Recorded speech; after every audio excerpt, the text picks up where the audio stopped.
Hi and welcome. So we're talking about another Iceberg thing because why not? We're doing the Doomsday chart by Mighty Bull over on Reddit to be specific. And we're going to be talking about some pretty heavy stuff in this, like religious prophecies, space stuff, things that I've already passed, cults, and stuff I've never heard of. So if the thought of the world ending or a complete halt of life as we know it happening scares you, I'd highly recommend you go watch something else. Seriously, this will probably trouble you. This is also a decent sized berg with like 11 layers, so you could say it's a big boy. And that's why this is going to be in parts, so I can give adequate explanation each topic, but to try to save time, I'm going to skip some of the more obvious or self-explanatory ones closer to the top, because we all know about global warming and flooding. They're pretty self-explanatory. If you clicked on this video, 1, thank you, and 2, I'm sure you're familiar with icebergs at this point. They've been a thing for a while. If not, there are charts used to organize talking points of facts of a larger topic, starting from the most well-known at the top to the most bizarre, borderline conspiracy or just straight up made up things at the bottom. Lastly, I don't really think any of these will happen, but to help ease nerves, I will try to find a silver lining in as many of these as I can. But don't take any of these to heart, because there's a real good chance none of these will happen in our lifetime. And if they do, well, who cares? We're going to be dead anyway, so it's not like it's going to bother us. And with all that said, thank you for watching, and let's talk about how the world can end. Okay, so overpopulation is pretty cut and dry. We get too many people on the planet, not enough space for them, and we just start running out of resources. This is a relatively new concern since the human population has gone from around 1.6 billion in 1900 to just shy of 8 billion as of the time of writing this. And to put that into perspective, the human population only increased around 600 million from 1800 to 1900. But as of early 2021, a lot of countries are reporting declining birth rates in younger generations, which could be a good or bad thing depending on how you see it. So Y2K was a big computer calendar scare back in the 90s. If you look at the calendar on your laptop, computer, whatever now, it'll probably say something like March 5th, 2021.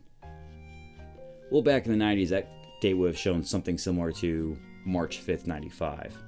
And people were concerned that since a lot of computer programs and coding, it had 9 as the end of the program, they wouldn't be able to comprehend switching from December 31st, 99 to January 1st, 2000. And it would cause a lot of computers to brick, programs to crash, power grids would fail, nukes would set themselves off, banks wouldn't be able to process anything. And essentially the whole world would turn to Mad Max because computers didn't work. And if you thought things were bad in preparation for 2020, it was nothing compared to the nightmare of Y2K preppers. Trust me, I know. I lived through it.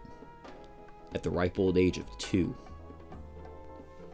So the idea of a zombie apocalypse has been pretty popular ever since George Romero's film Night of the Living Dead came out in the late 60s.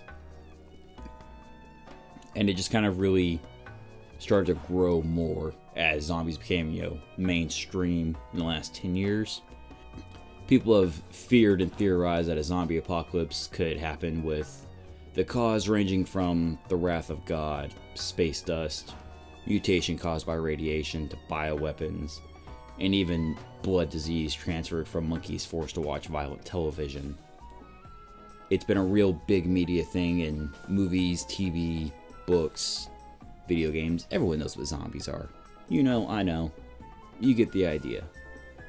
One upside to this is I feel like if this were to happen, it'd be something more along the lines of 28 Days Later, where it's a man-made thing that can be contained and die out due to starvation, as opposed to, Walking Dead, Dawn of the Dead, where it's just kind of, we're screwed and it takes everything over. Also, depending on how you look at it, a lot of first world governments have plans for a zombie apocalypse. Like, I'm not joking. The CDC has their tips and plan available on their website. So, I don't know, maybe governments know or have something we don't know about. Or maybe they just did it tongue-in-cheek. You never know. Alright, so supervolcano eruptions and volcano winter kind of go hand in hand because the supervolcano erupting would most likely cause a volcanic winter.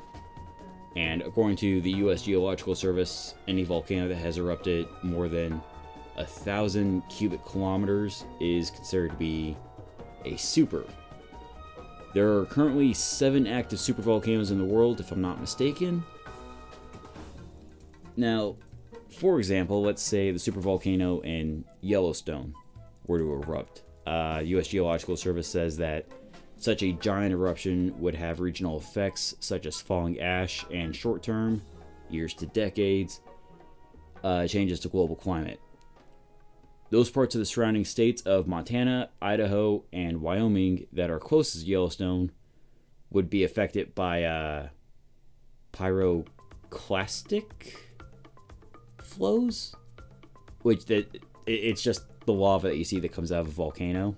It would spread across 4 states, while other places in the U.S. would be impacted by the falling ash. And the falling ash is where the volcanic winter will come in. If the ash and sulfur particles were to reach the stratosphere, it would absorb the space radiation stuff. As you can clearly tell, I'm not a scientist. And it would cause various number of things, such as global temperatures to drop, crop failure, and atypical weather all over the world, meaning, snow in Hawaii. Russia would now be a desert. Crazy stuff like that. The good news is this is all worst case scenario of Yellowstone, which is the largest recorded supervolcano eruption, were to go off. And there are no signs that any supervolcanoes will be doing anything anytime soon. In fact, I think a lot of them are almost considered inactive. So alien invasions, that one's, it's pretty simple. Take a pick. Halo, War of the Worlds, Independence Day, Mars Attacks. That episode of Courage Cowardly Dog with the chicken from outer space. Advanced alien species finds us. They think we all deserve to take a long nap, so they put us to sleep instead of, helping us with intergalactic travel.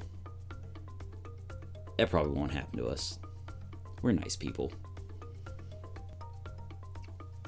Alright, so the Mayan Prophecy relates to the Mayan calendar that ended on December 21st, 2012.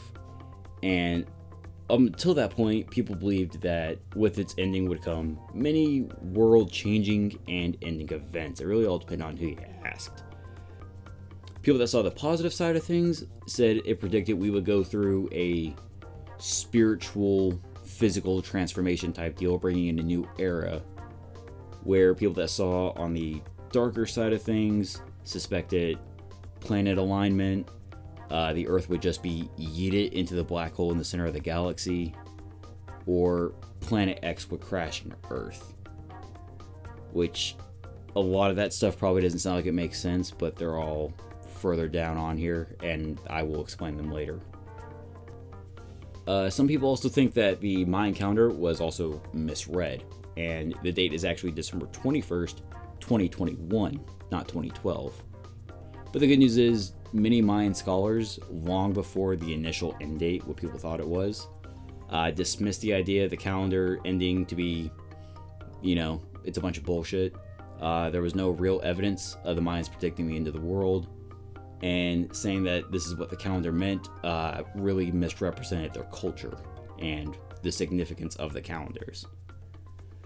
And as for the astrology stuff, like, Planet X alignment, things like that, a lot of astronomers quickly disproved it, saying that it was pseudoscience, and it was just real simple to say hey, yeah, that's a bunch of bullshit. It ain't gonna happen. Alright, so the possibility of a massive ice age similar to the ones that happened millions of years ago has always been a concern since it's happened more than once throughout Earth's history. The Earth goes through phases of warming and cooling, and I would say the biggest concern of this is how the Earth is going through a warming phase right now, and humans are kind of making it worse. And when the Earth just naturally starts to shift into the next cooling phase, we could accidentally cause an ice age.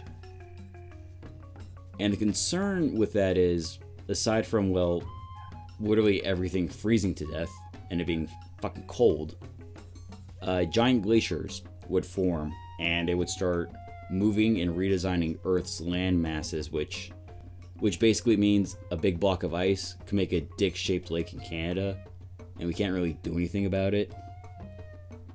I mean, the whole continents would be redesigned. That's never a good thing. Alright, well, that was all really depressing. So the last thing I'll talk about from this layer is solar engulfing. And I can kind of end this on a high note, since this one is going to happen eventually. Like, there's just straight up, like, this is going to happen. But it's the one that I can say without a doubt we don't have to worry about. Simply put, the idea of solar expanding is the sun is slowly getting bigger and brighter. And one day it will go from what it is right now to a red giant.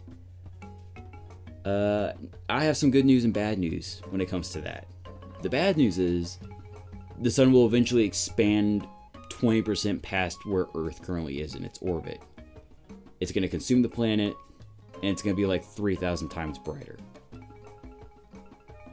I'm going to give you a minute to let that sink in. However, the good news is this isn't going to happen for like 7.6 billion years. So it's not really our problem. We will all be long gone and not have to deal with that. Like, this is the only thing on this iceberg that I will say can and will happen, like, without a doubt in my mind. And we can just pass this problem off to like 30 next guys later, because it won't affect us. Unless we find a cure for aging. Or we do the Futurama thing with heads in jars. But the upside of that is we'll probably have space travel by that point, so... Okay, so that's going to do it for part 1. Tell me what you thought, and if I got anything wrong or what you think about some of these. Check out some of my other videos, push the buttons, so you can see when the next parts come out, as well as some of my other stuff. Hit me up on the Bird app. Okay, love ya. Bye-bye.